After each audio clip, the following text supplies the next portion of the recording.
to share something with you that might put me in a very negative light, yeah. Relationships are not my forte. See if someone grabbed up my wife or something, completely different ballgame. I'll walk away from it, and this has been like a therapy session.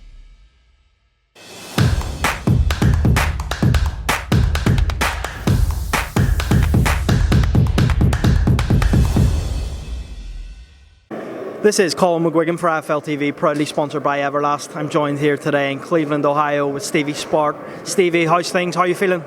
Yeah, mate, I'm a bit hungry at the moment, but I'm feeling good. I'm just excited. You know, we're 48 hours away pretty much from fight night, and look, there's a lot of talk going on here at the press con and that, ultimately it means nothing, mate. When the little 8-ounce leather gloves go on and we're trading up, it's just me and him in the ring, and I'm just excited for this moment. I'm excited for this opportunity. I'm excited to announce myself onto the world.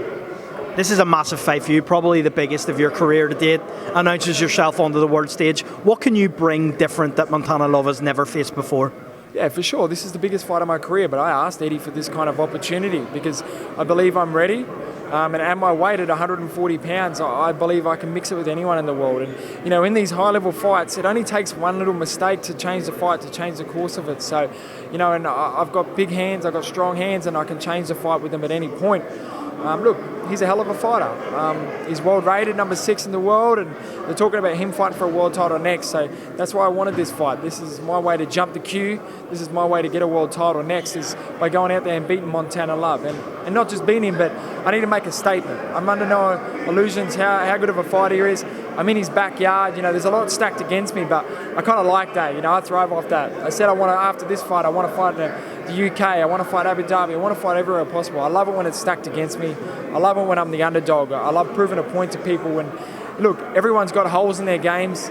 I'm sure I do too. Montana does, and that's why I took this fight. I believe he can be hit, he can be hurt, and I don't think he's faced anyone like me. Someone who wants to win just as much as he does, and someone who can punch like me. You know, he can be hurt, and I'm going to hurt him.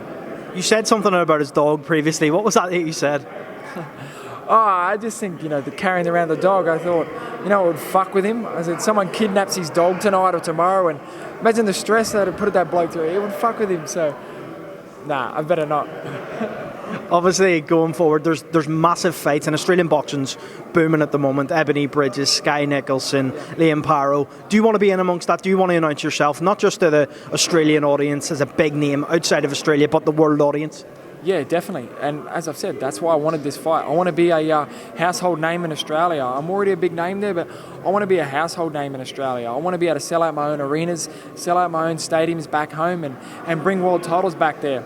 I want to come over here. I want to beat Montana. I want to continue travelling around, and I want to collect world title belts, take them back to Australia. You know, this is what this sport's about, is entertainment, and that's what my style is. And you know, people spend their hard-earned money to come watch us fight. So I want to take that back home for my fans and give them a show. There's obviously as well the added bonus for you that this is on DAZN, a massive platform. How many more fights do you have on your deal with DAZN? Can we see you more fighting maybe in the UK, as you've said?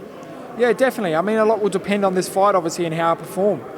If all goes well and I knock Montana out, the future's bright for sure. And then we'll start talking some real figures with Eddie and some real fights. So I won't call out any names or anything like that because I want to keep my options open. There's so much on the table there, and I just love this sport, mate. It's given me everything I have in my life, and I'd have nothing without it. So I'm very fortunate to be able to showcase my skills to the world, and on the, like you said, the biggest platform there is, DAZN. It's absolutely amazing, and being with Matchroom for this fight, it's awesome. I can't thank Eddie Hearn and that enough for the opportunity to, you know, take on someone like Montana, and but look, they made a big mistake in signing me to fight him. Finally, one last question before I let you go. Give us a prediction for Saturday night. How does this go? Yeah, look, obviously I've made it clear that I'm coming over here to beat him. I'm coming over here to knock him out. I'm in his backyard, so I have to try and knock this man out. It's going to be a hard task. Late stoppage, round 10. Stevie, I appreciate it. I'll speak to you after the fight. Thank you. Appreciate it.